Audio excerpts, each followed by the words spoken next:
All right, what's up, you dirtbags? Welcome back to the Dirtbag Studio.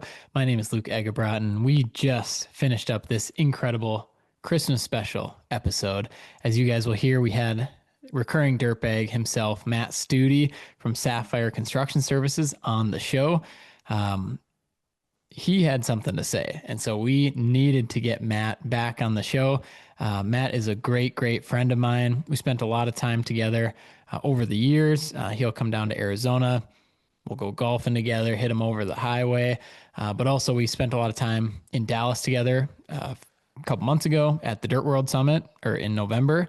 And he put out a post recently, it was mid-November, talking about capital investment in the earthwork industry, and it blew up. And so everyone chimed in on it, and it was really, really cool to see, just kicking off that conversation, which you guys will hear coming up on this episode. And had a lot of you guys just saying, man, we should get industry leaders together to talk about this. You know, why is it a race to the bottom? How can we improve this industry?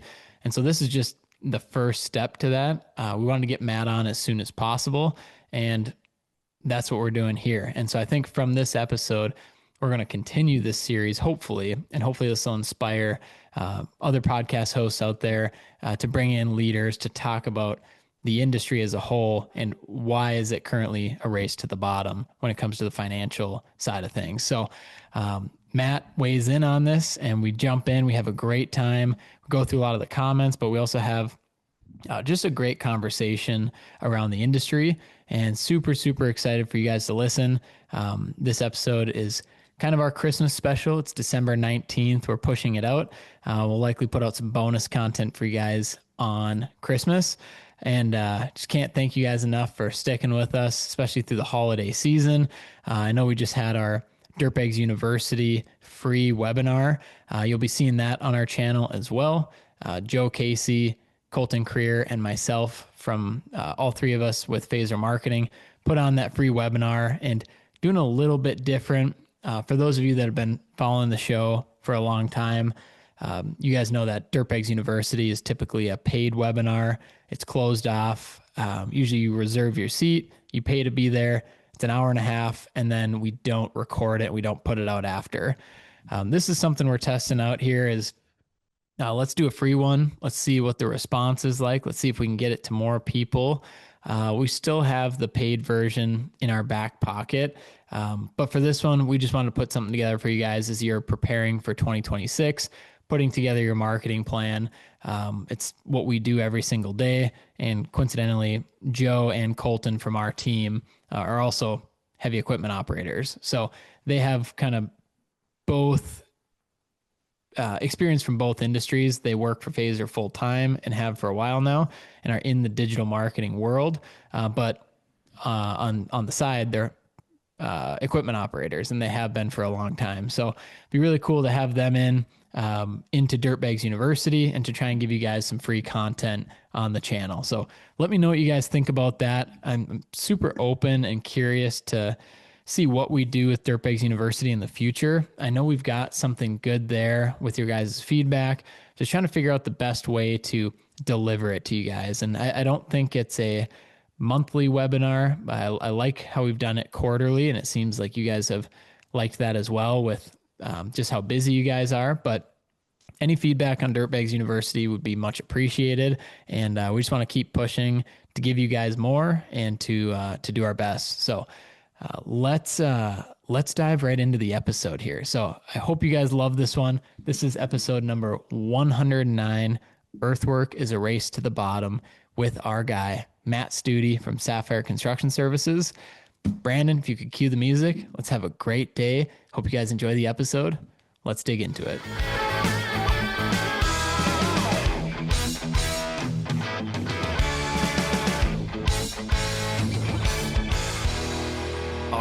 What's up, you dirtbags? We are back in studio. We are going to call this our Christmas special. So Merry Christmas to all you dirtbags out there listening. Thank you guys for an unbelievable year. And this is also going to be our New Year special as well.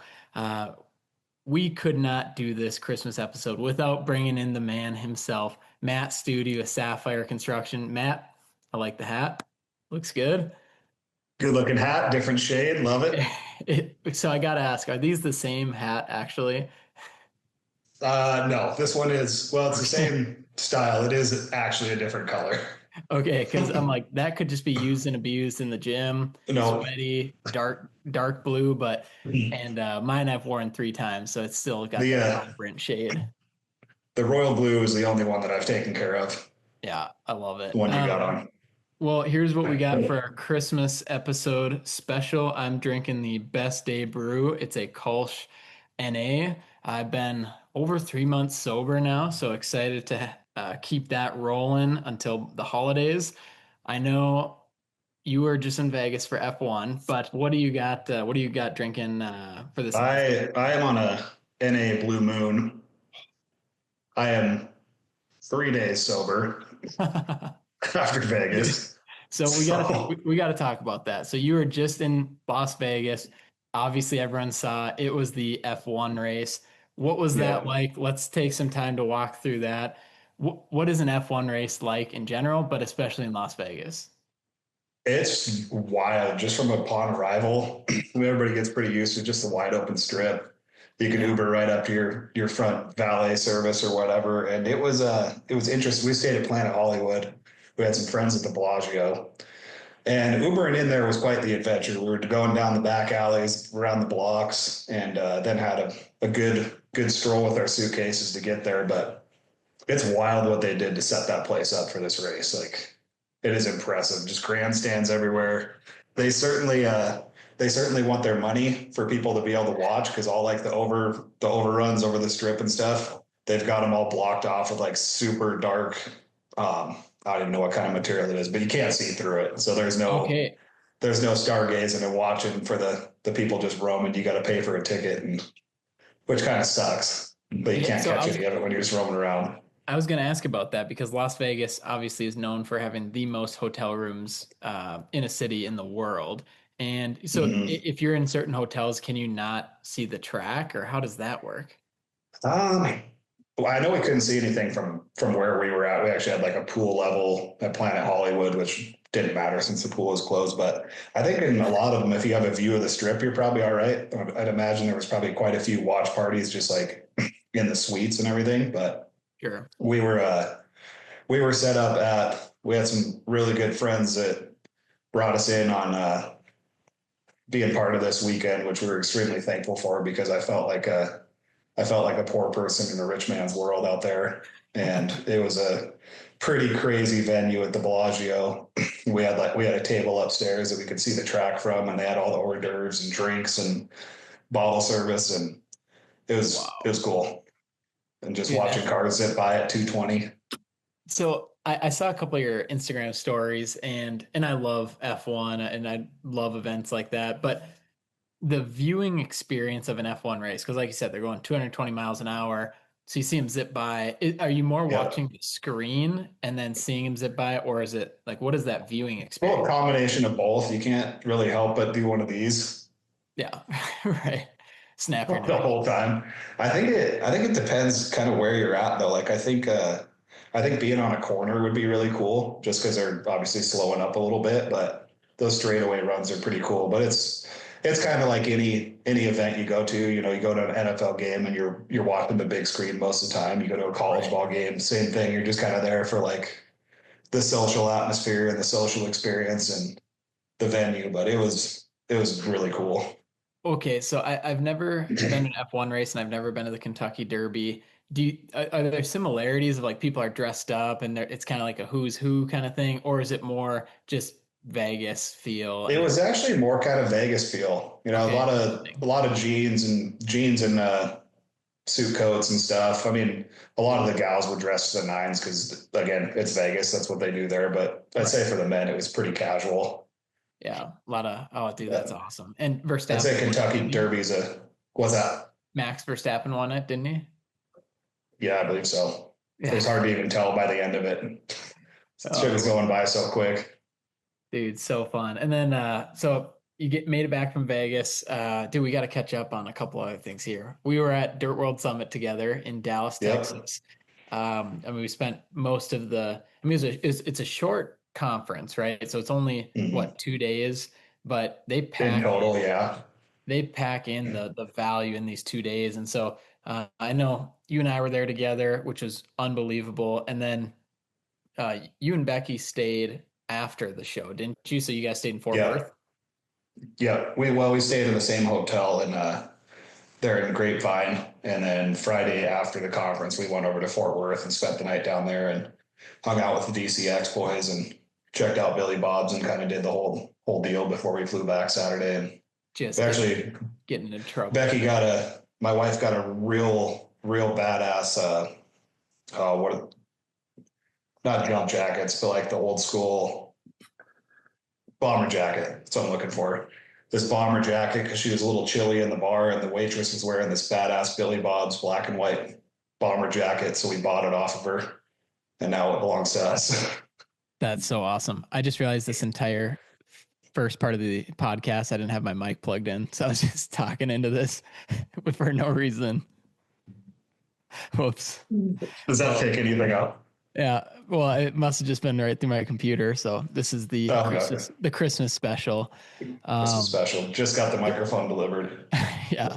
And you got a new webcam. So for anyone, I almost forgot. For anyone on YouTube, you can see Matt's new webcam. But if you notice, Spotify and Apple Podcasts now, they have video, which is so awesome. So we're starting to upload video to at least Spotify, I know for sure. I got to check with Brandon. But if you're on Spotify, hit the little video button. You can watch the video and listen to it. So super excited for that. You can see Matt's new camera and you can now hear me through my microphone. But what was your main takeaways from an event like the Dirt World Summit? Oh man, I actually just chatted with, I can't remember the guy that called from the BuildWit team here this last week, just to essentially ask that question, like, what are your takeaways? What did we do good? What did we do bad? And I told him, I'm like, man, you far exceeded my expectations because that was the first one of those conferences I had ever been to. I haven't been down there. I haven't been to Con Expo and hit any of those seminars or anything. So it was kind of a first go. And I was admittedly a little bit, I don't know, haphazard about it and a little bit pessimistic, just looking at like some of the speakers on the list. Because my take was like, how is the dude from Savannah Bananas going to apply what he does to the excavation world? And I was eating my words within like 2 minutes of his spiel. I was like, okay, I get it. His entire deal about creating fans, not just clients, that fans are forever and clients are just transactional. I was like, yep, I like that. Yeah. And dude, so much of it. And I think good speakers, they say that right away. They're like, hey, put your ego at the door. Let's learn something. I've got 60 minutes here. But great speakers, they don't even have to say that. It just forces you into like, wow, I am captivated. And almost every one of them, one of their speakers was just incredible. And even people I didn't know, like people that were just kind of down on my list. It was day 2 and it's in the afternoon. I'm like, yeah, this is going to be the one where I kind of check out and maybe I'll go up to my room or something. And it ended up being like some of my favorite sessions. And yeah, man, but also you look at the speakers they bring in, world-class speakers. And I mean, the first year they bring in Jocko. This year, I mean, they had Jesse Cole with Savannah Bananas, like you said. They had James Clear with Atomic Habits. Like the lineup was just insane. And one of my favorites that I wanted to make sure I gave a shout out to is Jeff Spatz. He was day 2, his afternoon, and I don't want to butcher his title, but he is the vice president of safety services for the Graham Company. He's been doing it for 20 years, and I'm like, all right, a digital marketing guy. Like it might be good, it might not. This is the one where I can probably check out. And his was like the most real and my favorite of them all. And his main message, I don't want to give it away, but for people that were there that are listening, the go home message at the end, it just shook everyone there. It was very powerful.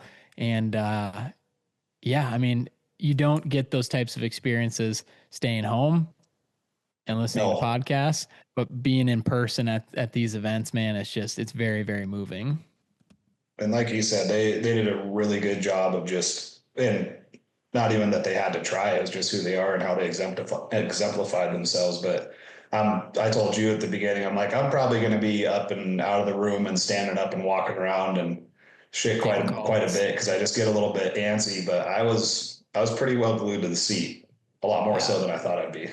Yeah, dude. And it's just That so was a cool experience. really cool to see a lot of familiar faces there, like people you follow on LinkedIn and people you follow on Instagram, people you hear on Aaron Witt's podcast, the Dirtbags podcast, like just these big dogs in the industry. And then you just get to hang out with them in person and they're just no Mhm. surprise, normal human beings Yeah. that are also trying to learn and grow and provide for their family. Yep. I really like too with, we're up here in Northwest Montana.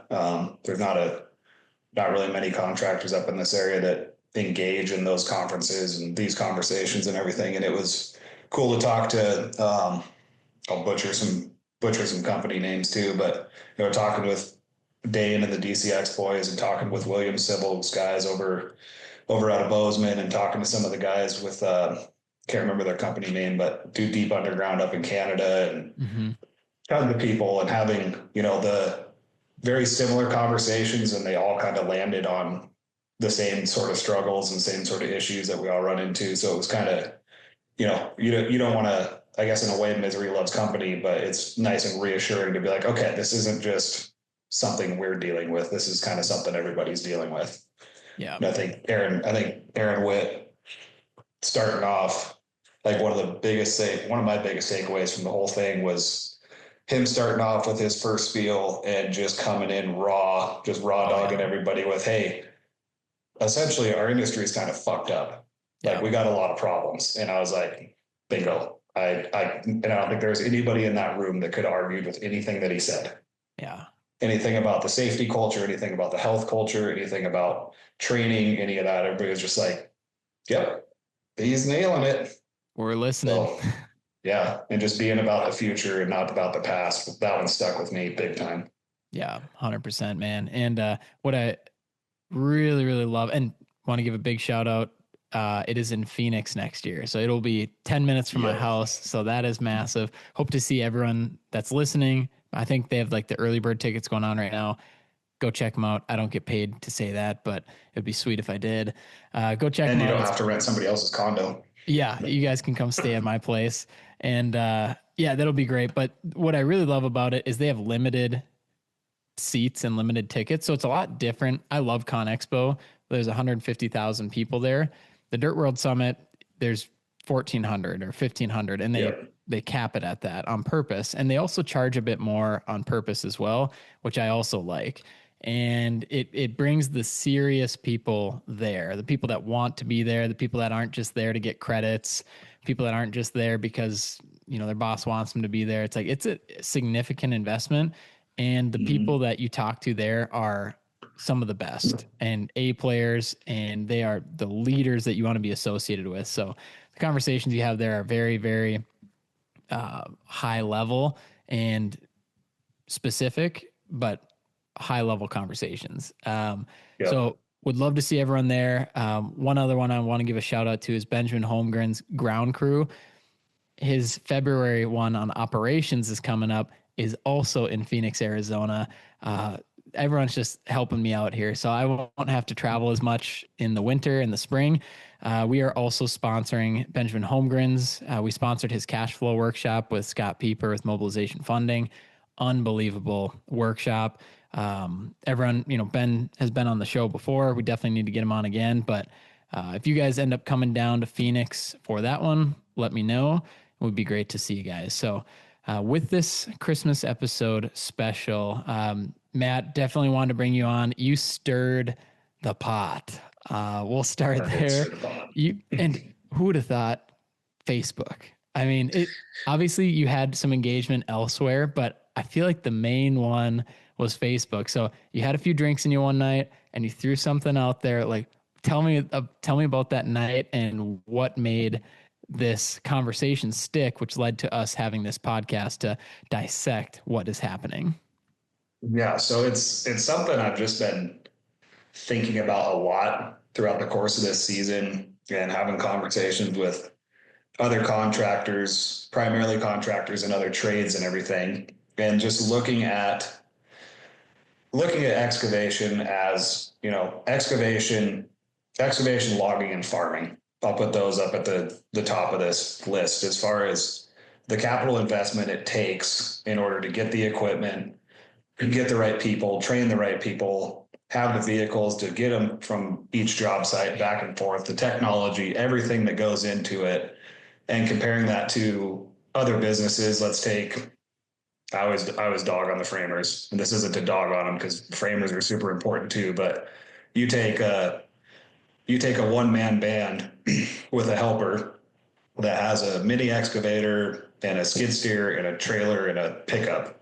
Let's just say on average that trailer to haul the mini or the skid steers. I'll use my first I'll use my first pieces as example. Mini excavator was 50 grand. The trailer was 8. The pickup I was driving she was an old crusty 250,000 mile LBZ Duramax, but it was 10. Okay. So that's what, 16, and skid steer was 35. And then the mini's 50. So it's at 85, 95, 100 grand. Yep. Right about 100 grand. And that was me outperforming all the work by myself, bidding the work, everything. So we're $100,000 in. Let's take a framing company and don't crucify me here. I don't know the exact cost, but let's say it's that same pickup, $10,000. It's an enclosed trailer for $6,000. And then inside that trailer is an air compressor, couple nail guns, all your general hand tools and Milwaukee tools. We'll put them on the high level tool kind of guy. There might be $5,000 worth of stuff in that trailer. All right, you dirtbags, we got to thank Eljen. I mean, what an incredible sponsor of the Dirtbags podcast. As you know, for over 4 decades, Eljen has been leading the charge in innovative, reliable, and engineer-friendly septic solutions. One of my favorite things about Eljen and their whole team, as you heard on our 4th of July episode with Drew Nikolai, they are big, big supporters of our veterans and bringing those veterans into civilian life after they've been deployed. Thank you, Eljen, for all that you do for the Dirtbags podcast, for all that you do for the wastewater industry, and of course, for all that you do for the veterans of this country. Next on our list, and please reach out to Eljen, eljen.com, and of course, at Eljen Corporation on Instagram. Let them know you heard them on the Dirtbags podcast. They really, really appreciate it, and we do as well. We got to thank the man, Charlie Huff. Shoot him a text if you need somebody you trust to grow your business and be there for your insurance needs in construction specifically. 435-764-4833 is his number. Text him or call him. He's the absolute man. He does Phasers insurance. He does half of our clients, all of their insurance. And a lot of you guys listening have reached out. And I know a lot of you have had amazing things to say about him. He's an absolute dog, and he is the man when it comes to construction insurance. That is Charlie Huff, 435-764-4833. Give him a shout. You guys probably didn't see my hat because it is camouflage. This is Sledgehammer. Sledgehammer, thank you. Thank you so much for sponsoring the Dirtbags podcast. Will, Dr. Wickham, the whole team has been absolutely incredible to work with. We have some exciting things in line with them. We have potentially an episode I'll hint at of the Knights at the Brown Table coming up, and we are doing so much for the industry with Sledgehammer. And thank you for sponsoring this episode. Thank you for giving us some sweet hats, some gear. We're going to do a big Sledgehammer giveaway with their gear. So Sledgehammer, huge thank you for supporting the Dirtbags podcast and all that you do in driving the sustainability and the innovation of the wastewater industry. To learn more about Sledgehammer and how you can become a network partner with them, go check out their fancy pants new website, sledgehammer.net. They have all their information on there. And also you can give them a follow on Instagram at Sledgehammer Group Ltd. They have an incredible social media as well.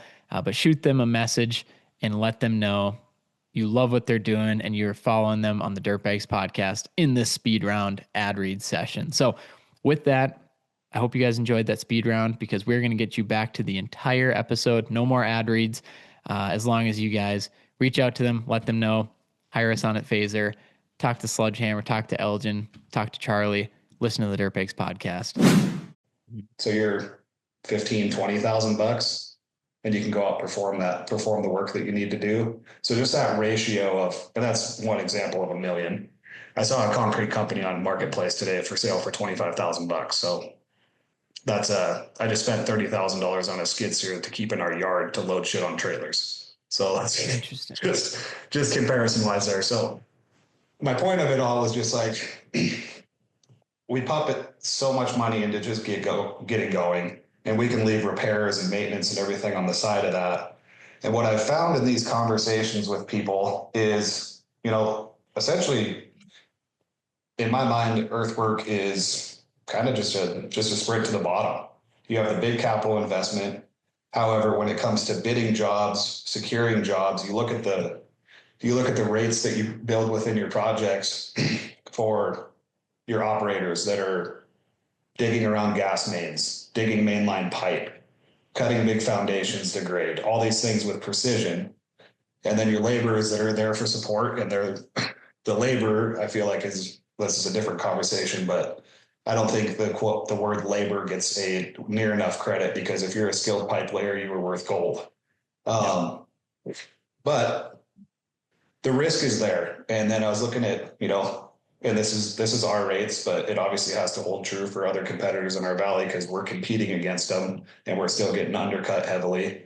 And then you get to talking to painters. Hey, what do you bid out labor at? Oh, we're $100 an hour. And I'm like, that's about 30% north of where we're at. And you get to talking to concrete guys, and their laborers are $90 an hour. And you get to talking to landscapers, same type of deal. You go down the list, and everybody is, $20 to $30 more per hour that they're bidding and billing out their people while we're down here, but we carry all the risk. We're doing, in my mind, some of the more dangerous work. We all know about trench safety. We all know about that type of stuff. Yeah, and so the insurance companies also know about that, and that's your premiums are through the roof as well. Just want to point that out. They do, and that's another piece of that capital investment where all this equipment has to be insured. All the pickups need to be insured. If you're running around with a trailer full of tools, I mean, you can insure the value of the tools and stuff, but it's a little bit. There's different rates that go into that, and the EMR and everything that it gets involved in the insurance. Excuse me. So this is where that post came from. Is I've been having this conversation and just like jarring my brain, and I'm like, why is it like this? And I had this conversation with multiple people down at the Dirt World Summit, and we landed on the same thing. Shit, yeah, that's the same thing we're seeing. It just seems like we got to just undercut to secure these jobs, and then we lose one final drive that costs 20 grand. Well, there goes the profit for the job. So it's an unbalanced situation that I'm finding. Yeah, and for everyone listening, before we dive too deep into it, I want to read them the actual post you sent out because it makes so much sense as we dive into it. And what was really cool is it sparked a big response. And that's why we're like, we got to jump on instantly, get this on a podcast and just talk through it all. But your post was, let's talk capital investment. Earthwork is a race to the bottom. Plain, simple fact. It takes hundreds of thousands to millions of dollars to operate an earthwork business. I ask a simple question. Why do we keep undercutting ourselves with the expenses we experience? Why do we operate on rates less than other trades while we put in infrastructure, excavate around live water, sewer, and gas mains, and carry more risk than the trades around us? This is an industry problem, and I want to talk about it. Tag your people. Boom. Yes. And the feedback that was received was, like we were talking before we were live here, is it's always interesting to throw things like that out there. Mm-hmm. And you're hoping for the people that, are going to be listening to this podcast to have this conversation. There was a good response of people like that, but it seemed like the overwhelming amount was people were like, well, your business sucks. You need to market better. You need to provide better services. You need to A through Z. I got a good one here. Let me just use a specific example from Chris Lang. Because you didn't go to school, any goober can buy a skid steer and be an earth mover. The only barrier to entry in your trade is money. Yeah. And what you kind of come to find from this is the general public, and I don't know what these people that are commenting do for a profession. I don't know if they own a business in a different trade, if they're working for somebody, if they're flipping burgers. I don't know. And it doesn't really matter, but we'll wrap them into the general public. And it just seems that the persona is excavation is easy. I can get in a skid steer and I can move a pile of dirt. So I'm an excavator. And that conversation, I will sit there and unload on somebody for hours about that. Because it's not as easy as you think. It's the same thing I tell the people that work with me. Running the machine is easy. Getting everything to the right grade, getting the pipe fit correctly, achieving compaction, handling their logistics, moving dirt once, not 4 times, all of these things, getting your trucking worked out so you can backhaul. There's so many things that go into that. So when people think it's like, oh, well, I rented a excavator and I dug a tree in for my yard one day. I can be an excavation business. That's a little tougher. And I will say part of that with a grain of salt, because a lot of those things were me when I started. I didn't know near what I know now. And there was a lot of learning and trial by error, but I definitely learned pretty quick that it wasn't just as easy as getting in a machine and moving some dirt with a skid steer. There was a lot more to that. So that general consensus that dirt work's easy, I think it's a part of this conversation, because there are a lot of people that do just go buy a piece and then they slash their rates, and all of a sudden they're bidding commercial work and probably not having a very good time doing it because they didn't understand what they were getting into. But the consensus is excavation's easy. And I highly disagree with that. So I got a question on that. So let's talk about commercial for this example. Do you think the bigger problem are these companies, like you mentioned, slashing their own prices, not knowing how to bid a commercial job that's eventually going to fail and probably put them out of business? Or is it the GC that looks at these low bids and accepts them and takes them on? Maybe they know what's going to happen. Like where does the big problem come in? So I can weigh in on both, because in my mind initially, with face value of that question, it's about a 50-50 problem. But you get, people that come in, they don't, they've been digging a residential foundation. The bids are easy. It's like, oh, I'm just going to dig it. All the dirt can stay on site. The backfill's easy. They're not having to worry about import, export, all the stuff. And they step into that world where there's a geotechnical investigation. Maybe the geotech says that every bit of material that you excavate around that foundation has to get exported. You have to import structural in there. Maybe the geotech says there needs to be a 2-foot overdig for that foundation. And maybe right below that, it says that you need to bring in an RS 380i fabric underneath it, which is about $4,000 a roll. So it gets more expensive in a hurry, and you're held to that geotech and the specs and the drawings, obviously. So there's a lot more to it in that. So I think that's just ignorance is bliss. And I was one of those guys. The first commercial job that I did, I certainly didn't understand my dirt quantities, and I think the only way I made it through was because I did so much of the work myself. But that's on the dirt contractor side. The GC side, I could go into much more of a spiel, but I'll try to keep it a little shorter. I think there's a lot of general contractors, and we work with some really good ones, but we worked with some that it's very clear that they don't understand the civil side even a little bit. And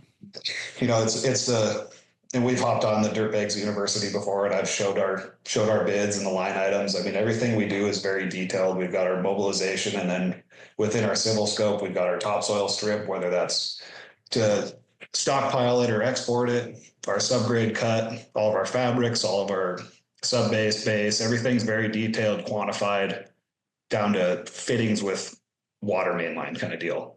And then you get the other bid that's just do dirt work, one lump sum, $500,000. Just yeah, exactly. And then those guys get selected.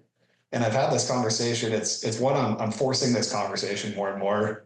As soon as we get plans to a job, and we always take them and we send them off to our designer with all the current topography versus future. We get an excavation takeoff, so we know exactly how much topsoil we're going to be moving, how much subgrade, cut, fill, export, import, whatever it may be that we have. So we can then put that on our estimate and be bidding to those quantities. Well, the question I always ask is, hey, do you have quantities? And the answer I always get is no. And it's so then it's get CAD files, do our own takeoff. And I went deeper with it going, okay, so you don't have dirt quantities. You don't have quantities on anything. So how are you getting these bids apples to apples? And lately the response is that I've gotten is, oh, that's a pretty good point.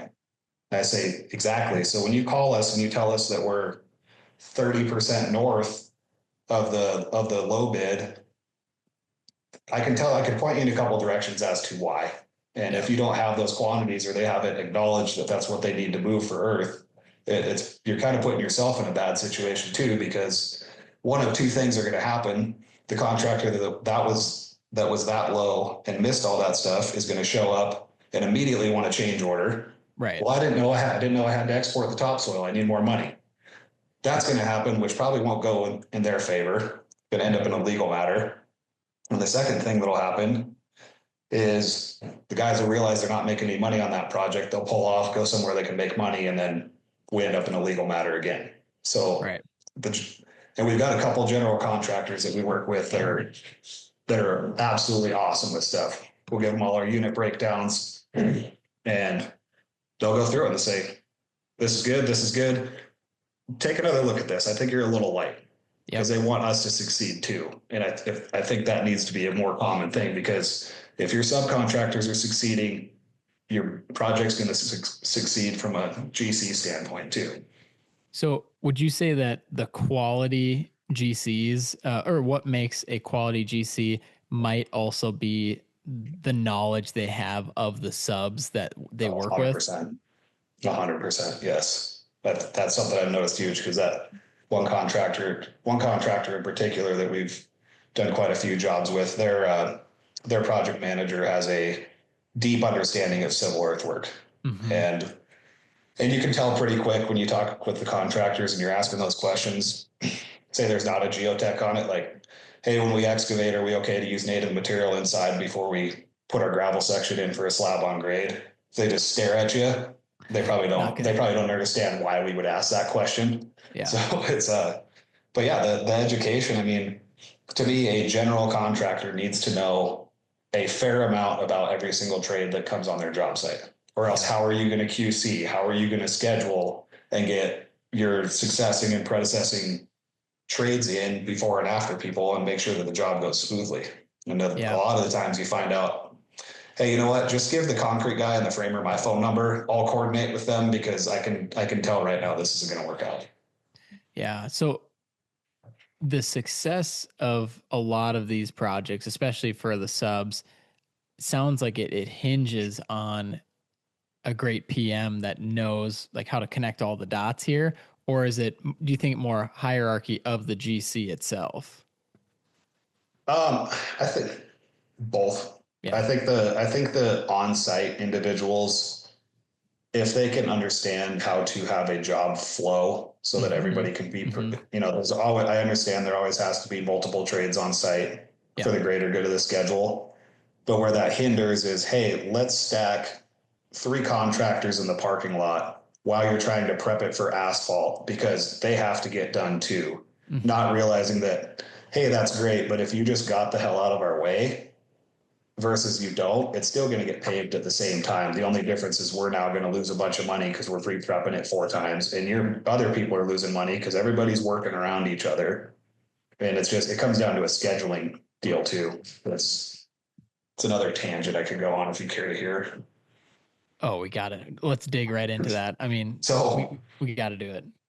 And I what I'm hopeful of is I get some messages about this comment, because I don't know what it is, but my favorite thing, and I say that with the utmost sarcasm, is when I get a call from the GC. Hey, we have, and let's say it's Wednesday. Hey, they're pouring curb on Monday. We need you guys to have this done. So rather than calling us saying, hey, we need to get ready for curb. What day can you be here? What's your time frame to get it done? when should I schedule the concrete guy? It's, hey, he's scheduled. It has to be done. Yeah. And then you get into a situation like, well, fuck, okay, here we go. After some pushback, of course, where then you're working into the weekend and now you're paying overtime and there's people in your way. With every single project, it seems like that's the case. Like, hey, these guys start this day, so you need to make sure it's done. It's never, what's the dirt guy's schedule? It's always it's the assumption that their project is the only project that we're working on, and we have 10 guys sitting at home ready to get dispatched and go.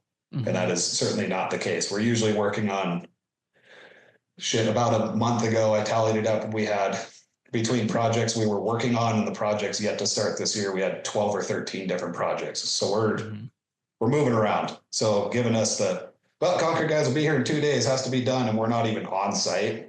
That's kind of an interesting topic. Yeah. For sure. Well, and when it comes to scheduling too, I'm sure, I think I know where I'm going with this, but I'm sure you run into, especially in Montana, you get frost. There's a season to this, right? I mean, oh yeah, where there's an expectation of, hey, this is what I'm scheduled to do. This is what will be done. And the season ends, right? Like where you can't dig. Yeah. Yeah. We're running into it right now. We had snow on a lot yesterday that the owner opted for concrete pavement, and we were out there trying to grade yesterday, and it's just soup.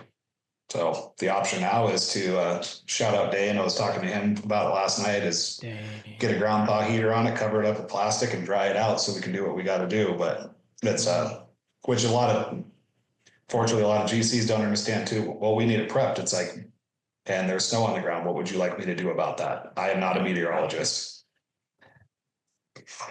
Might be not a bad gig. I'd like to say that I'm right a little more often than a meteorologist. You can be wrong 99% of the time and still hold your job. It's a pretty good career. Exactly. Oh, dude. So, I mean, it was really cool too to see, and obviously on Instagram and on Facebook, a lot of really familiar, cool people, leaders in the industry that we know chiming in on it. So, what were some other takeaways that you had of bringing some of these people together to discuss this common issue that, and even that's why we talked about Dirt World Summit, because it's not like it's a Montana thing or like it's the whole industry of, I would say, the dirt world, as Aaron would call it, like horizontal excavation. What was your big takeaway of some of the feedback that you were seeing coming in? I'd say overall, the biggest piece of feedback I've seen, and this is both through the posts and just from talking to people, is nobody understands it and understands the costs associated until you're in it. From the outside perspective, it's, oh shit, the dirt guys are getting rich. Look at their equipment. Look at all this they're doing. And the reality is we're operating on some pretty slim margins, and it doesn't take much to go wrong to be having a real bad day. Whereas I feel some of these other trades they got a little bit more wiggle room. And somebody could come on here and tell me I'm completely wrong. But from the perspective I'm at, and obviously I own a business and I understand costs and everything, I can take a quick look and realize that a lot of people just don't understand what everybody else is getting into. You know, a lot of times people are pulling up to a job site with a pickup and a trailer and a skid steer that costs as much as that person's house. To do a day job. Do you think with, let's say, newer excavation companies, do you think their biggest risk when it comes to going out of business is on the calculating the overhead side of things, or calculating the actual job cost of cost of goods sold, I guess you could say? Like, where do you think people financially get screwed over the most when they're newer in the excavation world?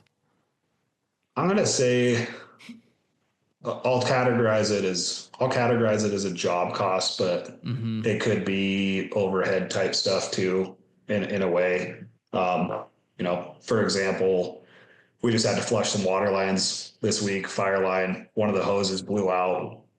Had to go buy 2 more 4-inch hoses, $1,000 for a couple hoses. And it's those little, I'm going to say little in air quotes, because in our world, unfortunately, $1,000 is little in a grand scheme of a cost, but it's all those little costs that tend to add up, where you look at the end of the day and you're like, oh yeah, we didn't calc in, we're going to burn through after one use that this hose is going to be trash, and we got to trash $500. So I did job costs and job costs on that side. I'll say on overhead side too, and this is going to dive back into the what we charge. Because we have a full-time office manager, we have a full-time PM estimator, and we also have a full-time mechanic who's also our truck driver. Those are all things that, I mean, that becomes part of the how much money does it cost per year to keep the doors open. And it's proven very difficult to charge for that background admin cost and that background estimating cost and the project management, because you might go into a job and think, okay, throughout the course of this 2-month project, there's going to be 2 full weeks of time allocation for this project manager where he has to be on site and dedicating his time to this project. And then you get into one of those where the counterparts on the contractor side or the ownership side are extremely needy or feel the need to email back and forth about moot points or things that aren't really going to amount to much. And then all of a sudden they're doubling their time and their whole salary is allocated to that job, and you're essentially losing money there. And that's the difficulty in the growth aspect on the overhead, because we've had discussions about hiring a project engineer to take a little bit of the load off of our estimator and help with QC and everything. But it's like, that all sounds great, but where does that cost get covered? Yeah. Or is that just going to be a sunk cost that helps efficiency but doesn't help the bottom line at all? Yeah, I think that's one of the toughest points of scale, really, is when and it's different for every industry. I'd say excavation, if I'm just ballparking, I'd say when you're in that 1 to 2 million, you don't have to hire a lot of non-revenue generating positions. And when you do start having to hire those positions, like the office manager, like those leadership roles that might not be out generating the actual revenue, that squeezes your margins, especially if you're competing against somebody that doesn't have those costs. And so I think that's also where some of the undercut comes in is you have some of these maybe middle to bigger companies that have these extra costs, but the work from the GC side, they just see the number of what needs to get done and how much it's going to cost. But as you know, to sustain and to run a business longer than a few years, like you do need to break through some of these glass ceilings typically to run a business and not just kind of run that one-man show.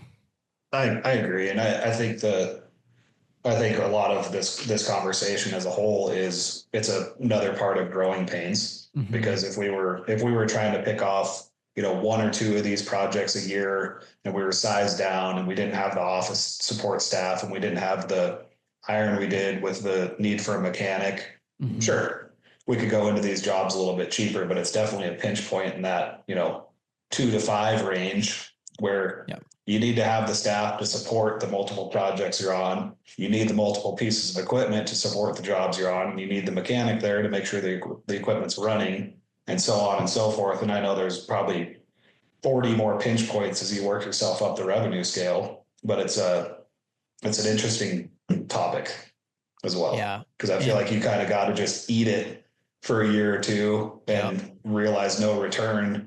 Then you'll spring up, but then you'll hit another level of growth. Yeah. So it's anybody listening, be very cognizant of that if you're in a spot where it's you and you got a couple great guys working with you and you guys are doing work and you're making money, you may or may not want to take that next step up. You might 100%. Want to settle in that 500 to 1.5, or maybe you do want to settle in the 2 to 5, or maybe you want to get some more staff and go 5 to 10.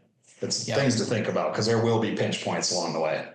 Absolutely. And one thing that I learned recently from a trade show I was at, or a keynote presentation I was listening to, and I thought it was so brilliant. And this is more for the point that you were making of, if let's say you're doing $2 million a year and your team is operators and laborers, and you don't really want to take that next jump up. And let's say you're making $250K a year net profit to the business owner, because that's what, 10-15% somewhere in there.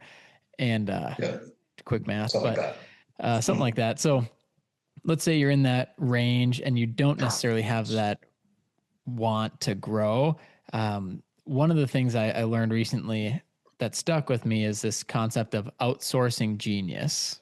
And what I mean by that is sometimes, especially nowadays, there's ways you can outsource estimating, you can outsource takeoffs, you can outsource your office team, you can outsource your CFO, and there are in marketing. Obviously, we're a whole Yep. marketing team for companies, so there's ways you can kind of outsource genius without having to necessarily bring it in house. And I think it's not for everybody to build a whole team like that. It's kind of like if you're a one man show and you sub out everything and you just take a percentage.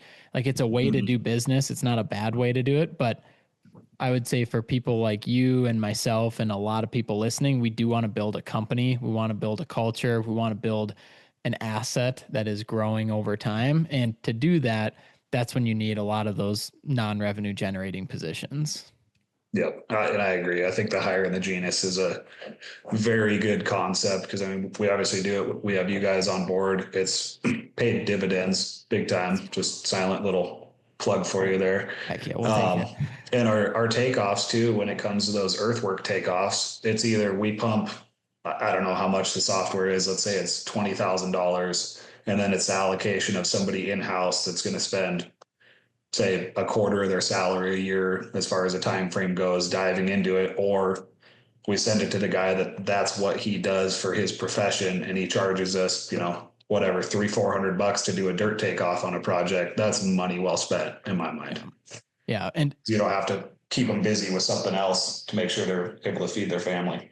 100%. And what it allows you to do, why I'm kind of a fan of that in the meantime, is because it allows you as the business owner to focus on the one thing at a time. Like, let's build this one thing at a time. It's kind of like, to me, it's kind of like renting. It's going to be more Mm-hmm. expensive. We know that it's not ideal right now. Ideally, we'd have it in house, but for right now, you kind of outsource genius. You get it now. They have a process. They have a system. Because right now, you might not have the system and process to properly estimate or properly do takeoffs or whatever it might be. And so when you outsource that for the short term, just to get their systems and processes and accurate numbers and accurate takeoffs, it's like, okay, well, that can help me get to that next step in business to where maybe we do bring it in house and maybe we do have a Yeah. bit more on the financial side to bring it in. And Matt, one thing I wanted to ask you is I don't have a ton of experience with this, but when we were at the cash flow workshop with ground crew, they talked a lot about calculating construction waste. And it was really the first that I had heard of that. But a lot of these companies, and I think, they were 10, 20 million in revenue, but they actually started calculating their waste. And so that $1,000 extra pipe they had to buy, or the change orders that weren't approved, or the extra time on site. And one of the things that they started doing was looking at the trend lines of the last year. How much waste did they have in their company? And then not only increasing their revenue, but also decreasing the waste. And I just thought that was Yeah. a very, not creative, but just a very smart way to run a business, is running a bit more lean, but also continuing to grow. Yeah. And I mean, there's certainly all different aspects of the waste. The first one that comes to my mind is gravel waste. You get a Mm, stockpile on site, you're peeling it off the floor, you're trying to not mix it with native. There's a percentage of that pile that's just going to be, we'll call it, into thin air because it's not going to be usable. So calculating that kind of stuff into your estimates. But I did really like where that speaker went with that too from his waste. I mean, it could be anything from broken or lost shovels, drills that are mm, left on site, exploded pipes, um, clean outs that were glued on that were put in incorrectly that have to get cut out and they're wasted. I mean, there's a plethora of that stuff that comes into play. Absolutely. And having your miscellaneous, not necessarily quote unquote waste, but mm-hmm. if you're tying in sewer services and everything and you think, oh, we just need 245s, or rain leaders is a good one. You usually end up with a lot more fittings of that to get everything straight and true and to grade. Yep. So we found that a lot. We're tying in 32 services right now, and we've went through a lot of fittings to get everything to work right. So that's kind of one of those wastes, and it's one that's hard to quantify at bid time too. Yeah, and another one I love too, and James Stixma with Canadian Septic, he's been on the show a bunch. He's Mm-hmm. a big advocate of this because you look at his trailer setup and he's got all the parts Impeccable. Yeah, impact unbelievable. Like you could sleep on that floor, you could eat off of Oh it. yeah. And but really what he was noticing is that the trips to the hardware store, the trips back and forth, and just, oh, we got to go pick up a fitting, or hey, we got to go pick up this. And all of a sudden, when you build all that out, you get a small investment into a trailer and into buying inventory and parts and building a system. And he has all the plans he's shared with a lot of people listening. And when you that is waste as well, is the time spent to run to the gas station, the time spent to run the hardware store, the time spent here and there. And so little things like that, like without micromanaging, but also just like, hey, we don't need to run to the store every single time we need something. Let me know, like we can have it all here. Yeah.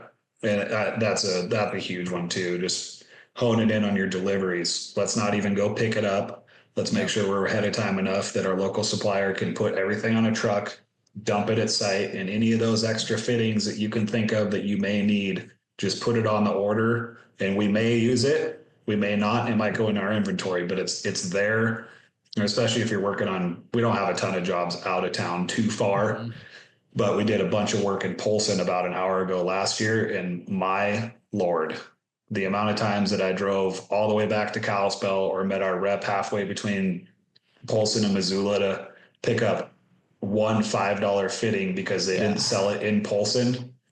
Talk about a waste. Yeah. I probably wasted 2 full days throughout those projects on that. And that's the thing too. You're the owner and you calculate Yeah. your a lot of times as owners, we should have our cost per hour, like what our time is worth, just so we can make Mm-hmm. sure that the tasks we're doing are worth that investment, I guess you could say. So the amount of times you drove the 30 minutes just to get this one $5 piece, you're like, man, this could have been eliminated with some Yep. proper planning. And but also too, you learn from that and you move ahead, you move forward, and you probably don't make that same mistake every single project Yeah. now. Yep. It's definitely come down over the years, that's for sure. Because out of just pure frustration where it's like we can't do this. Make sure like some of the worst calls are like, hey, we're ready to fit up all the pipe. And for the record, this doesn't happen anymore. I've got a Yeah. great crew of people right now, but hey, we're ready to fit all the pipe together, but we don't have any glue and primer. And I'm like, okay, that's a hour round trip for me to get it. Sick. Well, in the meantime, calculated in the waste cost isn't only the owner going to get the parts or the whatever it is, it's also the two people you have on site getting paid to do nothing. So Yep. it can hurt you bad. I mean, half of it can be lost pretty quick without the right planning going. That stuff. Yeah, dude, it adds up quick. I, I, I gotta. I know you talked about it a little bit in the beginning of the episode, but I'd like to dive in a little bit more. We talked about it in Dirtbags University too, but we don't publish that. I've had a lot of good questions on estimating, and I think a lot of the listeners too are. I would put them into two buckets. A, they're looking to get into commercial, and B, they're looking to improve their estimating process within commercial, like they're already doing it. So maybe if you don't mind giving some tips, and you can even deep dive into it if you want, of somebody looking to get into it, like you talk about your spreadsheet, you talk about all your costs, dialing it in there. Is that a gradual thing? Do you have somebody help you with that? And then also any big key takeaways, maybe some things you wish you knew as you were at the beginning in your estimating journey. Yeah. So I think the biggest piece that helped me as I kind of took that step from I mean, pushing around piles of dirt to putting in pipe to now Yeah. there's, hey, now I have to put in pipe and I have to grade the road. Hey, now I have to put in pipe, grade the road, and dig a foundation. To as they all stepped up, you look at this project as a pool and you go, holy shit, I don't know how to apply equipment and people and materials to all this. My biggest piece of advice would be to just take, if you've got $1 million site package, break everything down into individual scopes and price it like that's the only thing you're there to do with that equipment, with those resources, with that pipe, those materials, and that's been extremely helpful. And over time, that's gotten broken down even more and more and more. I mean, the first water main project that we did, it was okay. We can put in, I don't know what it was, X feet of pipe a day. Well, what we didn't account for is, oh, well, in this 200 feet of run, there's 6 bends, 2 fire hydrants, and 7 services. Right. Those all take time. So like for we'll use water main. If you're pricing out water main and you want to price out just the 8-inch C900, look at it like all you are doing is digging and stabbing sticks of pipe. And that is all you're doing. How many feet can you get in a day? And that's a misconstrued one because it's not just in the ground, it's in and backfilled. The count that is if it's 200 feet, 300 feet, 100 feet, whatever it is. Okay, so we have the main in. We've got a hydrant. How long does it take to put in just the fire hydrant from the main? Mm-hmm. Solely that. Main's already there. Just if we had to go show up and just put in a hydrant, how long does that take? And then down into 22 degree, 45 degree, 90 degree bends. How long does it take? What resources do we need to solely put in these bends? And I'll say that with one caveat. Obviously, very rarely are you going to go in and do nothing but put in a bend. So you can assume the trench is already open. You don't have to allocate all the time with the machine and everything, depending on how aggressive you're trying to be. But point being, we break everything down into individual scope items and look at it from that aspect. And that was extremely helpful for me as I got into it to look at everything as its own little job within a big job and apply the right equipment. And then when you break it down, so I'm just picturing when you break it down again. You break it down again and like just subcategory, like keep breaking it down. Much. So when you break it down, are you taking the equipment cost, the diesel, the insurance on the equipment? Like how much is too much versus like just getting a rough estimate of like, hey, we have this excavator, we have this guy who gets paid $30 an hour.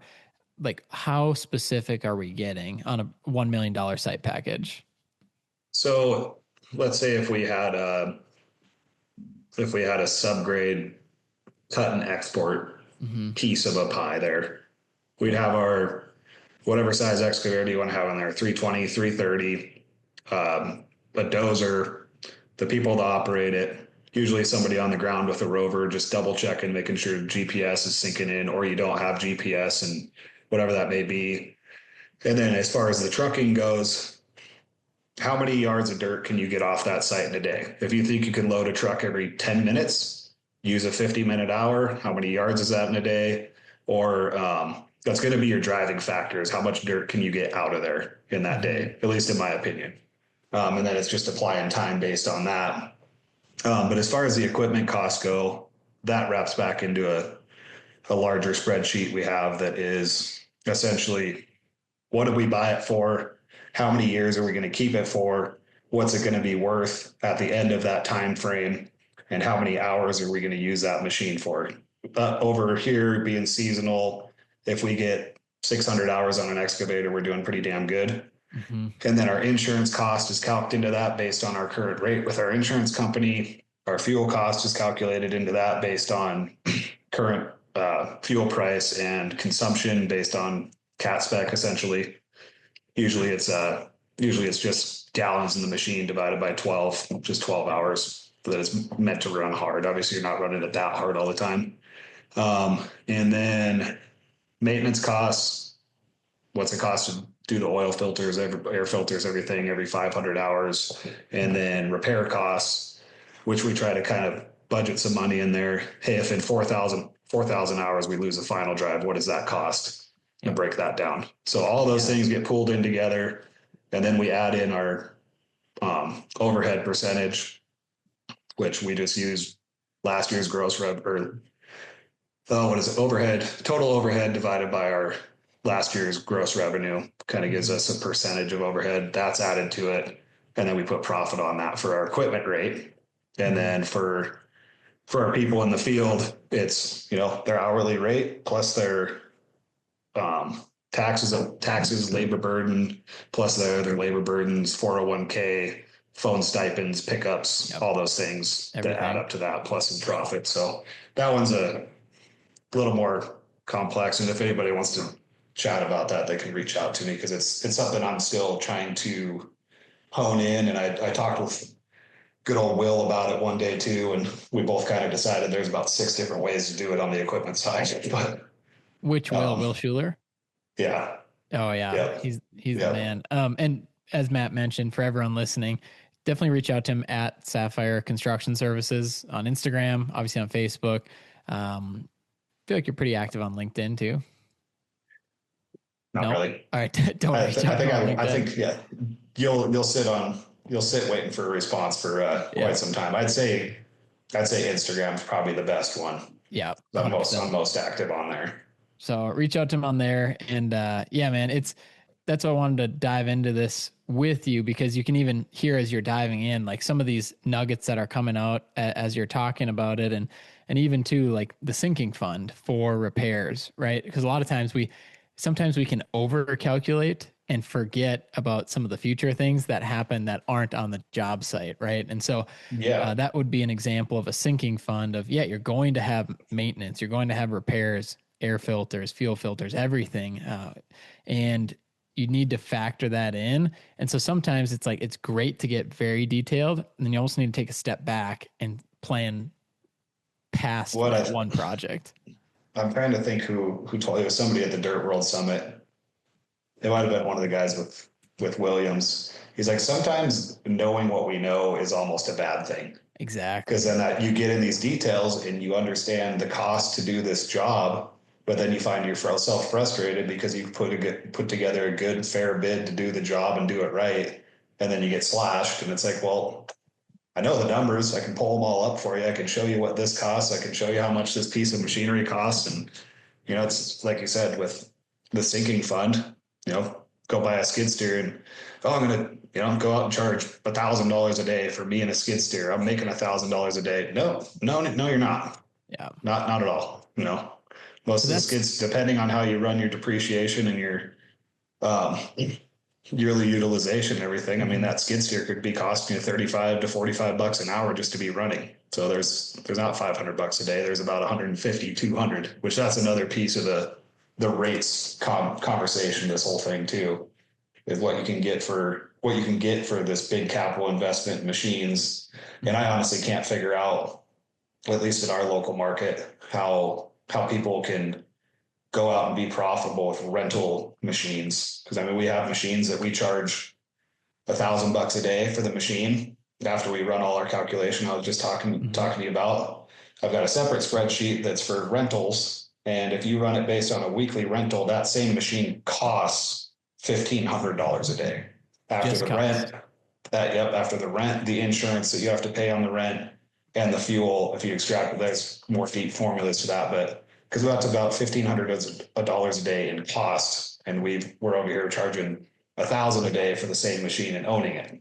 And So still it's getting undercut in certain ways. Yeah. yes, yeah, That's, and it seems like if that those are doesn't just sound like a the going problem. rates. Yeah. Yeah, and I think that the key takeaway of everything and what I'm trying to do, and it's one of the fucking comments in that thing was like, I'd be really careful what you say, man. I don't think you want to start a monopoly about this. And it's like, not the monopoly, man. Take it easy, dude. But Yeah. the point is just like I think everybody just needs to look around at this, and I think anybody that's listening that has an excavation business can probably resonate with this a little bit. Is be like, man, I have a equipment breakdown, or I have this big repair, or I have guys quit, or like you put so much money into training people and they leave, or you want to be able to pay them more, but you Yeah. can't because the rates are here. And if you pay them more, you're actually going backwards. There's a lot of internal problems in this that are part of a bigger scope that I think everybody just needs to look at. Like we're operating off of earth moving rates and stuff from years ago, yet equipment has doubled in cost to purchase it in the past 4 years. Gravel goes up a couple bucks a yard every year Hmm. or every couple year or two, whatever. Like all of the costs that surround us, trucking, everything goes up, and the risk lies solely on the dirt contractor. Yeah. Any of those other factors change, that's great. Everybody else can change their rates, but we're still down here. Yeah. And I I'd got love to for pull somebody to another. just tell me they're wrong. Yeah. I got to pull another comment out of there, which I'm very curious because I know a lot of the people we work with, this is definitely them. They're helping fix what the cheap guys have done. But the specific comment on your post was, I have had great success letting the quote cheap guys figure it out and then I get paid to fix it. I guess my Yeah. main question on that, like, it sounds great, right? Like, oh yeah, I get to come in, I get to fix it, I get paid for it on the surface. But Yep. deep down, is that a viable way to continue always running your business and really for the industry as a whole? I personally, I don't think so. We've done some of those jobs where we've come in after people and corrected jobs, and it's essentially impossible to quantify and give this said customer a price to do so unless you Right. just go T&M and hey, this is what it's going to be, which some guys are able to do T&M on almost everything they do, and great for them. I've never been able to make that work. Yeah. Um, but I think if you really wanted to niche down into being the guy that was a little bit more expensive and all you did was chase around people that screwed shit up, I think it could be a good business model. But I think for most, we'd rather be the first ones to the job, finish the Hmm. job, and go to the next one. At least I personally, I'd rather do that. Yeah, 100%. And You got to do some along the way, but okay, what so we else are you got, finding in there? oh dude, there's so many good ones. A lot of people grilling you about your $100,000 truck. There was one guy actually on Instagram that said, "Oh, I gotta find this. This guy pissed me off, man.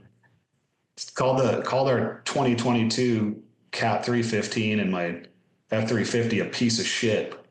I was like, "All right." uh, The okay. guy was on a rampage, but Yeah, this is just too good. There's so many, and I appreciate, some people's advice, but it is very simple. Like, you have to start somewhere, but then raise your price so you have a profit. Like, yes, but then understood. right, but then there's so much more to this conversation of if Yep. we raise our price and people are coming in $70,000 over on a $180,000 bid and they're winning the projects each time. It's just, at what point is there a bigger issue at hand? I think that's what you're trying to get Yeah, at, is the bigger issue. exactly. That's exactly what I'm trying to get to. It's like, yeah, sure. Make sure you market yourself well. Make sure you do a good job. Make sure you're thorough and your jobs are efficient and all the things. Like, yes, I feel like that's common knowledge on there. I'm not complaining because we're not getting work because we suck. You Yeah. know, it's it's a bigger picture. All right. So I got a couple other ones. The easy barrier to entry, I think, is interesting because what we've talked about in this episode so far is the technical skill, really, that the industry needs. Do you think? Do you think that there is it's the system is faulty, and when it comes to like journeyman, apprentice, that whole system where you have to be in the industry, do you think it's an easy barrier of entry, and do you think it should be as easy as it is if it's easy? It's tough because again, when I started, I was new to it. Mm-hmm. Obviously, didn't have any certifications. Had a long history of career work experience that was involved with earthwork and everything. But so that for the dreamer, for the guy that really wants to make something of this and really go all in on it, I think it's great. I think for the Yep. guys trying to just go in and make a quick buck, and Yeah. I mean, there's a lot in our area that definitely just the barrier to entry is low, and they're going in and they're just doing shit work, Yeah. not haven't seen a piece of compaction equipment on their job site ever, kind of deal. And I think the backside of that too is it then makes everybody else that's trying to be legitimate in this business and have the right people, have the right equipment, do things correctly for longevity long after Mm-hmm. they're gone, gives them a bad name. And it also just drives that down. It's like, well, this guy did it for 10,000. It's like, well, I'm telling you right now, it's going to take 20 to do it right. So it's that barrier to entry that I think it's definitely a contributing factor to this whole conversation. Um, because it is. I mean, if you can go buy a skid steer, you can go call yourself an excavation contractor and go do it, and that's all great. I love that for anybody. But it's what kind of quality are you trying to exude when you do it? Are you trying to Yeah. treat people right, or are you trying to be the guy to take a deposit and then disappear? Yeah. I gotta ask, and I obviously I mean this as a non-biased question asker right now. Why why does somebody want to start an excavation company? I think the outward perspective is just that all excavation contractors are killing it and nothing goes wrong ever. I think that's kind of the general consensus I've gathered is, oh, you're killing it. You got the equipment. You guys are out there doing these projects. It's like, it's the same kind of conversation that a lot have come out and said about, posts on Instagram. It's like, yeah, man, all the equipment looks cool and we're doing cool work and stuff, but there's a lot of shit going on in the background that you have to deal with constantly too. Yeah. So it's not all butterflies and rainbows all the time. And I think that's the perception on it. I think that's the perception not only in excavation, but in any business is, Yeah. I mean, you see it all over on people's posts, like the must be nice mentality. It's like, Mm-hmm. yeah, it is nice, but you don't understand what we had to deal with to get to this spot where it seems like things are all great. And Yeah. usually things are still not always all great. Absolutely. And but then also too, we're a rare breed where we wouldn't have it any other way. Like just that is Yep. the mindset of doing it on your own. And Yep. Dave, I saw Dave on your post gave you some uh I guess not some sympathy here, but he said it's called competition. Get good, GUD, or die. Crying on Facebook won't help. So hopefully that hopefully that helps. I mean, I only shed a couple tears, Yeah, quit crying on but I Facebook, mean, man. he is right, and that's the thing with this too. Is like we're honing in our estimates, we're honing in Yep. these conversations, we're talking to people about this stuff when we get presented jobs to bid. I mean, when I go into a pre-bid review with the contractor, I'm just grilling on questions on stuff that I know Yeah. affects what the price is going to be, pitching VE ideas to just show, that there's more value to a company than the crew members and the equipment they show up with. That's a Yeah. huge value. I'm not going to discount that at all, but the backside of that, who's in ownership, who's in management, who's going to make sure things are logistically sound, inspections are scheduled, and everything goes very smoothly. Pay apps are in on time, submittals are taken Mm-hmm. care of early on, so materials can be procured. It's a much bigger picture than just going and doing the work. There's all kinds of shit that has to be done on the forefront. So I But that is gotta, part of just standing out. yeah, I was just looking up. So you have the one of the top 10 episodes of Dirtbags Hey, do history. I? Yep. And I'm trying to find which episode it was. It was, I can't remember the number of the episode, but I want to ask because when you recorded that episode, your business was totally different than what it is today. And Oh, I yeah. want to change What year was that? Do you remember? it's, I'm looking it up right now. 2023, maybe. Actually, oh, here it is. February 20th, 2023. So this would be, call it almost over 3.5 years ago. Yeah. Yeah, No. 2.5. 2.5 years ago. So, Yep. so and at that time we were working together too, I think, or right after it actually. And I know that the structure of your business was a lot different then than it is now. On the positive side of what you have implemented that has worked, can you talk a little bit about it from an operational sense of, what from the business side or the people side have you brought into the company that has helped you as the owner grow? And what does that look like over the last couple years? Yeah, I think a big turning point for me was this past winter Mm-hmm. because 24. So shortly after that episode, I did hire. It was right about that time. Mm-hmm. We got our first kind of PM estimator going. He was around for about a year, headed to another company, and then last year we struggled with a couple that didn't really they didn't fit the bill. I'll just say Yeah. that much. So last year was another year of just running around like a maniac, doing the field work, doing the estimating, doing the submittals, doing everything. So I had a big turning point here this last December where I pretty much looked myself in the mirror and I just said, I'm not running around like this anymore. Like, Yeah. can't do it.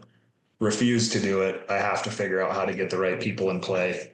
But one of them already was, and that's Susan in the office. She was a huge help coming on. Susan.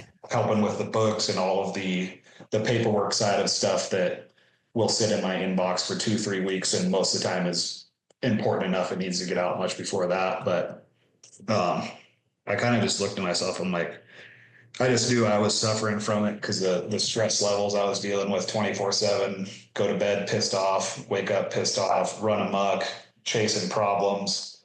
And then in that case, more problems would present themselves because I didn't have adequate time to prevent them from happening.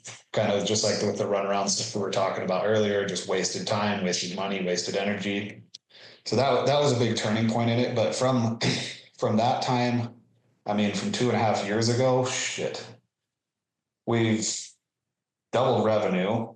We've added a second base and rover. We've added GPS to an excavator. We've bought one, two, I don't know, 4 excavators. I think at that point we had 3, 2 skid steers, a loader, and a dozer, and now we have 14 pieces. So we've damn near doubled our fleet. Same with the pickups and everything.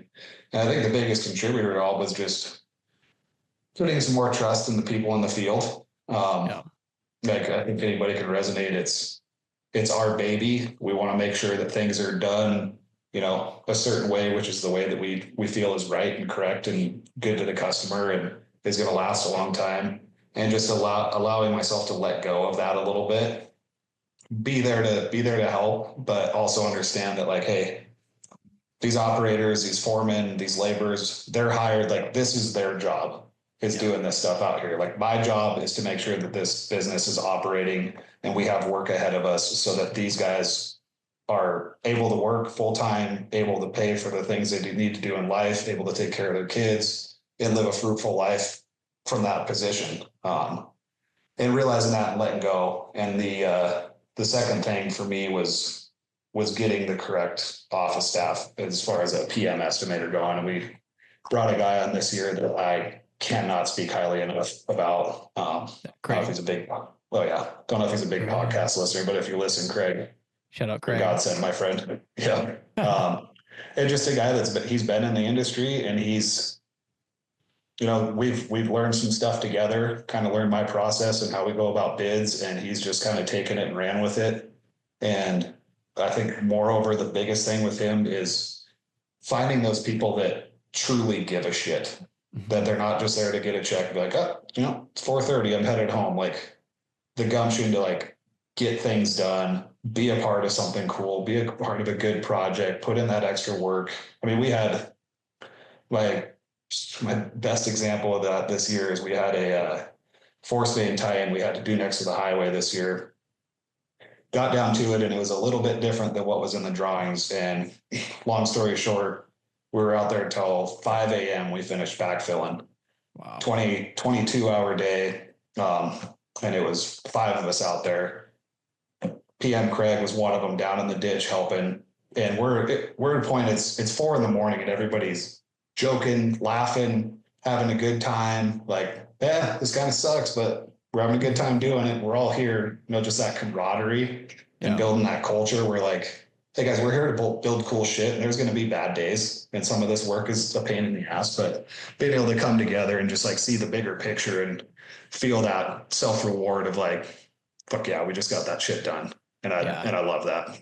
And being out there and being able to be a part of that with those guys too. And shit, 2 weeks after that, I didn't even know the guys were still working. And I got a call from at like 9:30, like, hey, we just finished this up out here. I'm like, I didn't even know you were out there. And like that type of stuff, like I didn't ask you to do that, but I appreciate so greatly that you guys take it upon yourself to be like, no, we're getting this done. Yeah. Man, that's huge. I think the culture shift and just putting the trust in the right people has been the biggest difference for me. Yeah. And I'll say it, and I know you'll say it, and the value of paying a little extra for somebody that is more of that A player that can help solve a lot of these problems is so worth it forever. Yes. And the second you try and discount yourself, or you discount the person, or this person's a little cheaper, might not get as much out of them. That's the culture you're going to build. But when if you can pay a little bit more, or if you can just hire for that value that you're getting out of that person, you're going to build the right team, the right culture, because it rises the whole tide of everyone Oh when yeah, you're surrounded by winners. it absolutely is, and we've had a really great year, especially in contrast to last year. We had really high turnover last year. Just couldn't seem to get the right people that wanted to be a part of that and stick around for it. Had that core group that stuck with us through the winter and stuff. And this year's been we've had some really good people with us, and those people we've hired, and we've put that trust in them, turn them out on a job that in history I would have sat there and camped out and watched everything and coached a little bit and probably been micromanaging on. And it's like, all right, well, you said you know how to do this, and then you don't hear from them all day, and they call you. Then they're like, yeah, I just got to finish this stuff up in the morning. You're like, that's what putting the trust in them gets. Like, people like knowing that they're trusted and knowing that they're trusted with that task to do, and they've got the equipment and all the tools they need to do it. It's fun to watch, Yeah, dude. and And you can just get so much more done and focus on those other business aspects. Like I said, of me and Craig chasing jobs and getting more yep, work out in front of them. We're like, hey boys, buckle up. We got a lot to do, which is yeah. good for everybody. As for a lot of people listening that own their business, the main job typically should be that business development role and a bottleneck breaker. How can I break these bottlenecks or these clogs in the system? Or like, what do you need as far as your team to be successful at your job? Like you mentioned, you hired a laborer, you hired an operator, you got to let them do their job. Sometimes they need things from you to do their job better. That is your job Mm-hmm. as the owner, is to break that bottleneck or to get them whatever they need to do their job best. And then a big piece of it, which obviously you were just talking about and you learned, is taking that step back, and you got to let go and then let them do their job. And you're probably going to see a dip of quality, but then it's going to go past what you could ever do by yourself Mm-hmm. tenfold. And especially when, I mean, that's just one person. Then you add two people, three people, five people, a couple crews, and all of a sudden, like what you thought you could do by yourself because you're the man that can do it all of a sudden now Mm-hmm. they're running circles around you. And you're focused and you're the rocket fuel in this business to be out there running the business with Craig, to be out there chasing business, to winning bids at Dirt World Summit, at these different things, and just continuing to make this thing into a machine that continues to feed families, that builds careers, that is exciting to work for. And like, because they can see it too. And like I mentioned, winners want to work with winners. And when they see that culture being built at Sapphire, they want to stay. Yep. And that's the interesting part in that too, is another piece of the letting go is like realizing that you're not the man. Not at Like, all. you're not the best dozer operator. You're not the best excavator operator. You don't fit pipe the best. Like, I tell, that's one of my favorite things. And like, not being I'll say a dictating leader, but like, we run into a problem out in the field. Like, hey boys, you've been out here all day working on this. Like, what do you think is the most Yep. feasible solution? Because you do this way more than I do at this point. You're in the excavator way more. You're in the dozer way more. You're fitting pipe way more than I am. Like, what's our options here? And I'll assess the costs associated with it, and then we'll make a decision. And it's kind of cool to see the ideas that come about when you give people the ability to and knowledge that they can contribute to that. I encourage the hell out of that. Yeah. Next time, this is for everyone listening. Next time somebody on your team runs into a problem and they come to you, do the 1-3-1. It Yep. is, you have one problem, they bring it to you. Next time they bring it to you, make sure they have three recommendations of what they can do next.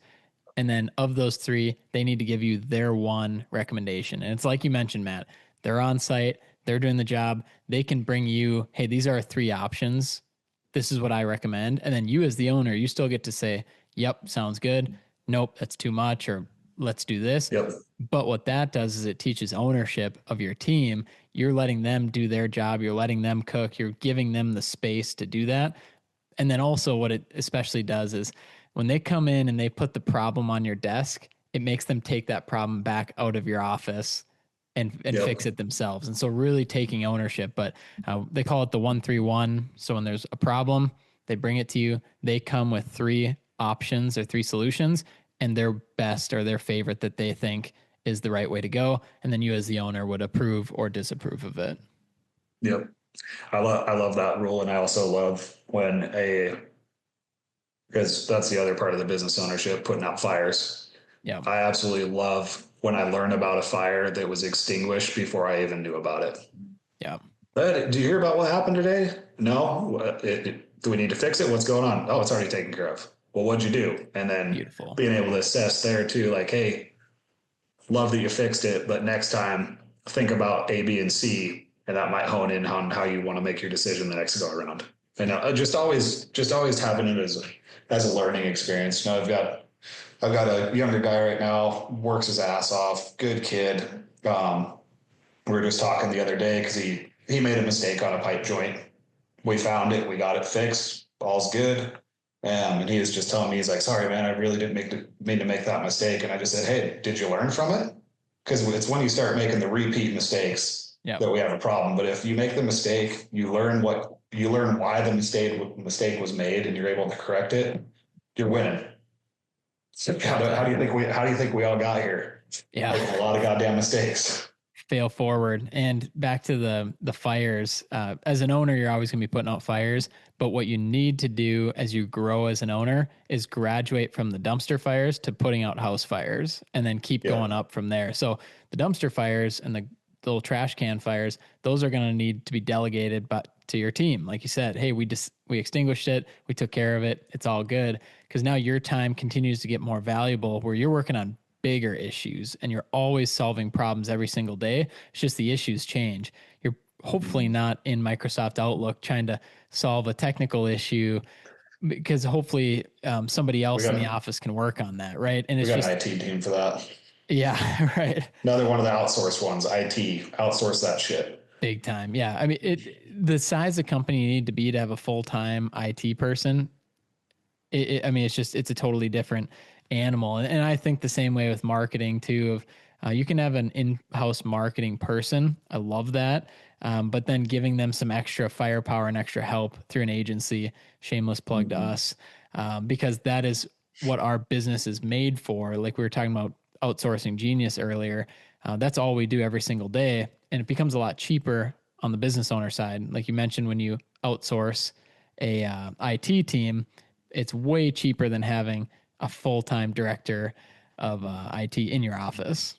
Well, and it is, and it's the same concept as hiring those internal people that have those Liam Neeson voice particular set of skills. Yeah. Is it's going to get done quicker, it's going to get done more efficiently, and time is money with those things. So whether it's marketing, whether it's IT, whether it's accounting, whatever it is, it's like, like that was the first thing I gave up was accounting. Hired my local tax advisor and said, hey, I'm going to send you all the statements. You do QuickBooks, you do payroll, because it will take me an entire day to fumble through payroll, and somebody's not going to get paid right, and I'm going to look like an asshole. So just please take care of this. Paid them, I don't know, $700 a month to do my books and run payroll, and it was some of the best money I've ever spent.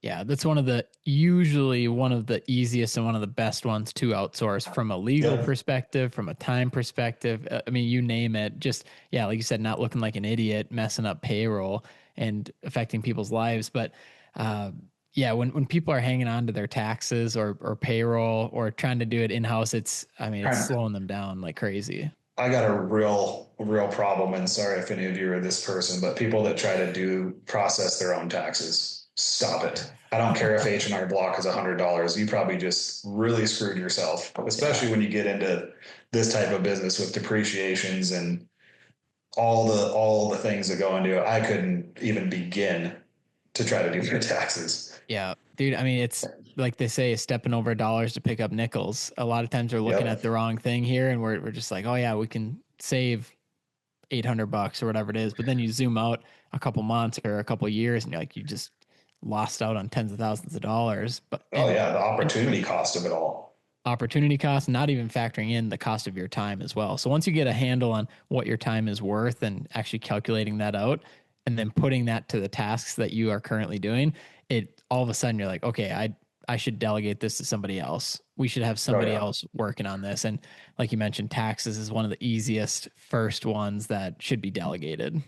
Yep. And then, I mean, that is one of those those spots where our accountant still handles our payroll and obviously our taxes at the end of the year, but that's where our office manager came into the picture. And prior to that, I had a friend of ours that was helping me pretty much solely just write checks and get them out the door. Cause I'm like, I can't sit in the office for 4 hours, every week, writing checks, writing out envelopes. I'm like, this is not where my time needs to be spent. So fast forward, now we have our office manager, Susan, in where now she does all the daily entries of QuickBooks and keeps track of the expenses all categorized and gets the check runs ready and keeps everything organized in our different budgets and according to a job, and asks those questions to Craig and I, like, hey, what was this for? Mm-hmm. Because otherwise it would be lost.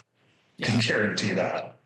Oh, and this was cool too. As you and I were in Dallas together, I don't think either of us realized it, but our team at Phaser had met with Susan while we were at the summit and sent over like the meeting recap and had a full strategy session. But it was just a cool moment of like how both of us have learned to delegate in our companies while you and I were both working at the summit, like learning, educating ourselves, networking with others. And we're like, oh, dang, our teams are still working, getting after it and moving the business forward while we were also doing that. Yeah. And those things that we didn't have to, micromanage, be like, hey, don't forget today that you've got a meeting at 2 o'clock. And that's a big thing too, because the reality is things are going to slip, quality might fall, mistakes are going to be made. But I feel like at those junctures, we had a juncture like this earlier this year. We had some kind of change in field operations and we all took a step back and we really just took a deep dive on some things that were going on in the field that I became aware of and kind of had a group chat. And it's like, hey guys, this isn't what we do. Like, I don't want to see it. If I see it, we're going to have problems kind of thing. Like, we are going to exude quality on this. We're not cutting corners. We're not cutting corners on safety. And there was just a few, nothing terrible happened, but there was just some things that weren't exemplifying of how we want to operate. Yeah. But those mistakes, when the mistakes happen, it's a perfect teaching time. Mm-hmm. And as long as it's learned from and you progress past it, and then that, hey, we did this like this once before and it didn't work out for us. Let's not do that. That's a win. Sure, there's a tuition cost to that. There's a lot of tuition costs throughout these businesses, but did you get educated? Did you pass or fail? Yeah. The tuition cost or stupid tax, whatever we want to call it. It's all built in. Whatever it is. Yep. And there's a lot of it. I'd say that's one as far as those costs, those sunk costs that may not be calculated in there. Hard to calculate. Oh man. So this is our Christmas episode. And what do you got? I got to ask, what do you got cooking for Christmas, for the new year? Anything exciting for 2026? Like, what do you typically do during the holidays here? Well, Thanksgiving, we're just going out of town a few hours away tomorrow I'm going to go join the in-laws family over there for a nice little feast. Christmas, we're not sure yet. We've been in discussion about being in Phoenix for Christmas. So you'll be the first one to know if we end up doing that, but we'd like to. It's looking like we're probably going to shut down for the season here right before Christmas. Is probably going to be whether it's a goal or not is going to be what it is. It's the weather's coming and the work we have to do is not exactly conducive to inclement weather. So we'll probably be shut down for, January, most of February deal. And in the meantime, it's probably going to be bidding season, but Becky and I are hoping to just get out of town and be down south and AZ for a good amount of time. Yeah. Will you do a lot of your bidding in AZ, or how does that part work? Is it? Yeah. Like when we were down there, the time that we went golfing last March, when we came down for a week, I just brought my computer and we've got everything through SharePoint. We've got our bidding software that we can get on remotely and everything. And that was something my wife said to me last winter. I think it was a 10 below zero February day. And we were both in the house working on our computers. And she looked at me and said, "We are so stupid." And I said, "Well, I know I am, but why are you saying we in this?" She's like, "We could have been somewhere warm this whole time because all we've been doing the last 2 weeks is sitting in front of our computers in the house." And I said, "Yeah, that's a fair point." That's fair. We're gonna try. But why did you say we? Yeah.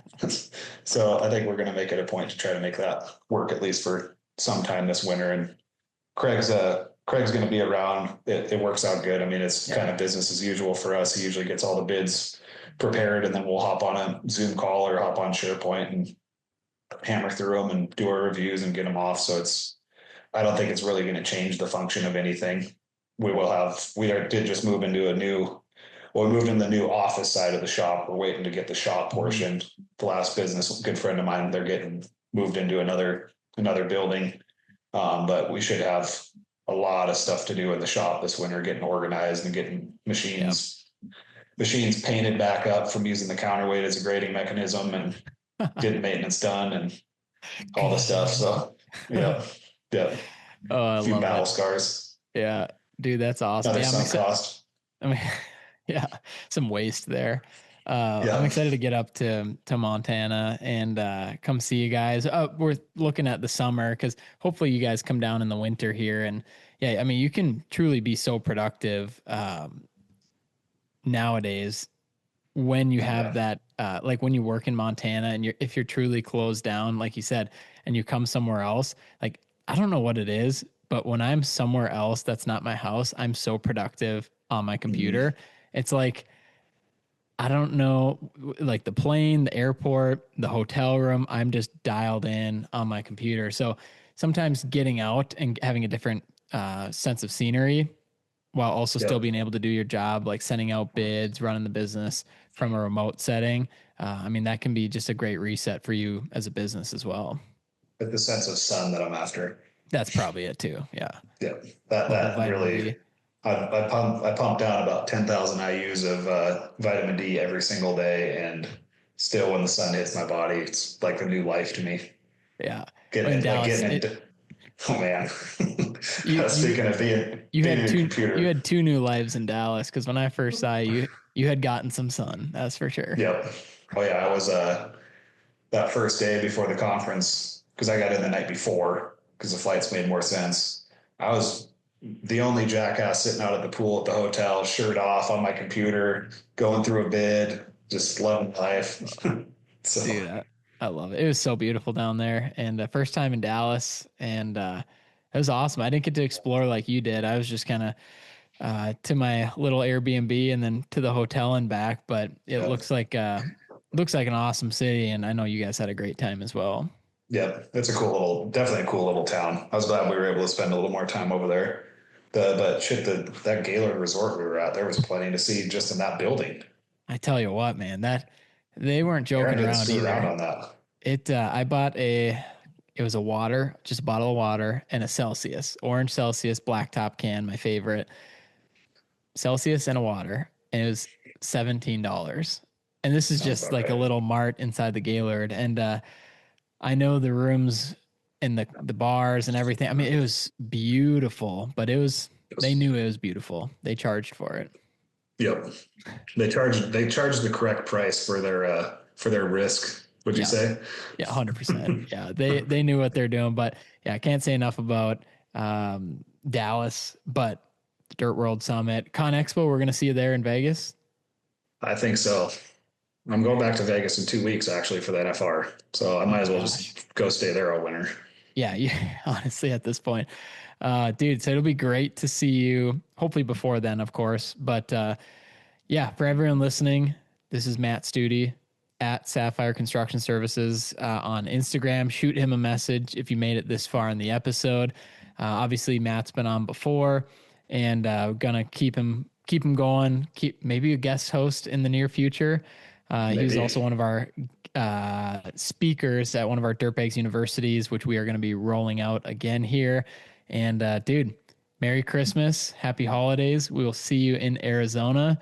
And for everyone listening, this is episode number 109, our Christmas special.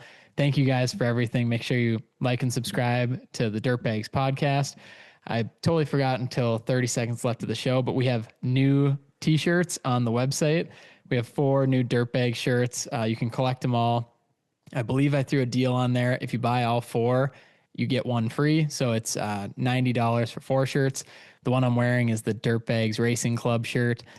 We'll just post a picture here on YouTube and Spotify so you can see all 4. On the back, it says Dirtbags Racing Club, powered by caffeine and diesel. So we have a Love few it. other really cool designs we came out with. It'll be limited edition, so when you get them, you can get them.